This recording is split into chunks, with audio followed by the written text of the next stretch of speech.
Okay, चलिए अब आपको 4 का चौका का सीक्वेंस बताते हैं, उसके बाद उन ट्रेड्स को लेना शुरू करेंगे। सचिन, आपके पास आएँगे हम सबसे पहले सस्ता ऑप्शन ट्रेड के लिए, उसके बाद एफएन सुपरस्टार के लिए कविता जैन इनसे बातचीत होगी।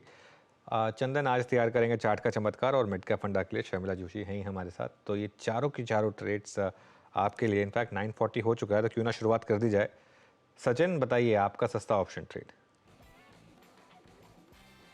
अनुज जी, यहाँ पर मैं थोड़ा सा फोकस आईटी स्टॉक्स पे ही दे रहा हूँ। वेटेज ज्यादा वहीं पे दे रहा हूँ। मुझे लग रहा है यहाँ पर एम्फोसिस में भी एक अच्छा ब्रेकआउट हुआ था। एंड एम्फोसिस का जो 2700 का कॉल ऑप्शन है, वो लगभग अराउंड 100 के आसपास फिलहाल ट्रेंड हो रहा है। जिस तरीके से डेटा प्लेस्ड है, मुझे लग रहा है यहाँ पर अभी भी अग्रेसिव लॉन्ग पोजीशंस बिल्ड है। एंड मोमेंटम के लिहाज से मुझे लग रहा है 155 के आसपास का स्विंग बन सकता है। तो यहाँ पर एम्फोसिस के 2700 के कॉल ऑप्शन में खरीदारी करने की सलाह होगी। स्टॉप लॉस आप यहाँ से लगभग अराउंड 86 के आसपास लगाए। इंट्राडे का पहला टारगेट होगा अराउंड 132 का, बट पोजिशनली मुझे लग रहा है 155 तक ये मोमेंटम एक्सटेंड होना चाहिए। ओके, एम्फेसिस का ऑप्शन 2700 कॉल लेना है, ये सचिन की पिक। कविता जी आपका एफएनओ सुपरस्टार।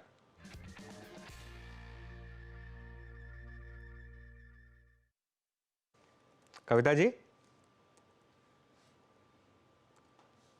तो मुझे लगता है फार्मा से अपोलो हॉस्पिटल को देखना चाहिए। 5837 के लेवल पर एज ऑफ नाउ है, for the price target of 5914 5945 के लेवल के लिए अपोलो हॉस्पिटल को देखें। छोटा स्टॉप लॉस मेंटेन करेंगे 5800 के स्टॉप लॉस के साथ।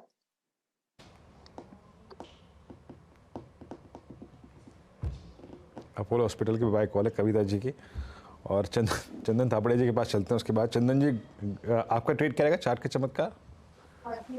जी देखिए, मैं फोकस करूंगा यहाँ पे आईटी में persistent system one of the strongest counter रहा है आफ्टर बी सॉफ्ट। काफी अच्छा मूवमेंट यहाँ पे बना है, ब्रेकआउट देखने को मिल रहा है, पूरा सेक्टर परफॉर्म किया है। तो परसिस्टेंट पे खरीदारी की सलाह, मौजूदा लेवल पे खरीद सकते हैं। 7650 का स्टॉप लॉस रहेगा, ऊपर में 8100 के टारगेट। ओके, तो यहाँ पे हो गई आपकी ये persistent system mid cap IT में लॉन्ग कॉल। शर्मिला जी के पास चलते हैं आज का मिड कैप फंडा पिक करने के लिए। शर्मिला जी नमस्कार, बताइए क्या पिक कर रही हैं आप मिड कैप फंडा? थोड़ी देर पहले आप इस स्टॉक की बात कर रहे थे प्रकाश जी के साथ, जियो फाइनेंशियल सर्विसेज। तो मेरी राय में ना, जब नई ये तो इस तरह की नई लिस्टिंग नहीं थी, it was not an IPO type of listing, लेकिन मुझे लगता है कि थोड़ा समय देना चाहिए स्टॉक को, और उसके बाद उसमें आपको अगर लॉन्ग टर्म के हिसाब से खरीद करनी है तो करनी चाहिए। तो मेरे हिसाब से जियो फाइनेंशियल के लिए वो अब समय आ गया है। जिस तरह के उनके नतीजे आए हैं, आज नतीजे वैसे एक्सपेक्टेड है, जिस तरह से उन्होंने ब्लैकस्टोन के साथ एएमसी की अनाउंसमेंट की है। सो आई थिंक दैट ये स्टॉक, प्रकाश जी कह रहे थे कि आपको 1 2 3 क्वार्टर के हिसाब से लेना चाहिए, मैं कहूंगी आपको 1 2 3 साल के हिसाब से लेना चाहिए।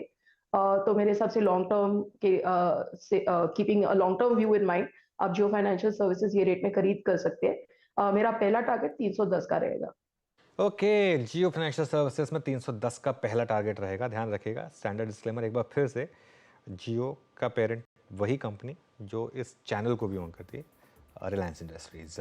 चारों के चारों ट्रेड्स आपके लिए एक बार रिकैप करते हैं। सबसे पहले सस्ता ऑप्शन लिया सचिन ने, एम्फेसिस की 2700 की कॉल, और एम्फेसिस में इस समय एक अच्छा ब्रेकआउट।